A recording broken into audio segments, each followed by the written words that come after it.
বস্তু যোনটো চাই ল'ৰা ছোৱালীবোৰ মগ্ন হৈ যায় আৰু যাৰ ফলত তেওঁলোকে আন কামবোৰ কৰিবলৈ পাহৰি যায় আৰু তেওঁলোক মানসিকভাৱে ৰোগী হৈ যায়।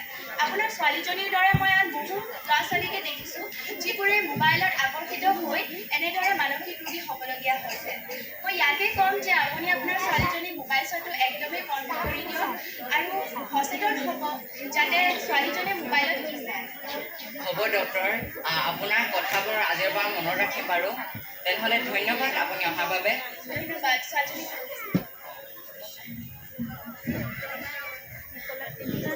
কি যে হ'ল, মোৰ ছোৱালীজনীক মোবাইল চোৱাৰ পৰা কেলৈ বাধা নিদিলোঁ? তাই মোবাইল চোৱাৰ বাবে জীৱন ধ্বংস হৈ গ'ল। এতিয়া তোমালোকে চালাই মোবাইল কৰি নেকি? মোবাইল চাই ধ্বংস, জীৱন ধ্বংস কেনেকৈ হয়? যদি এতিয়াৰ পৰা তোমালোকে মোবাইল চাই মই এনেদৰে তোমালোকৰ জীৱনো ধ্বংস কৰিম।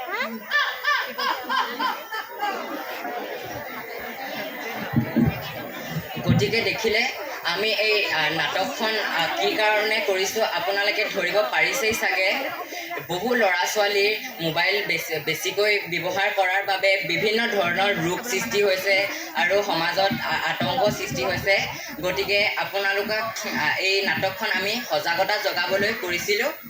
আশা কৰোঁ আপোনালোকে এই নাটকখনি চাই ভাল পালে আৰু আনন্দ কৰিলে। ধন্যবাদ।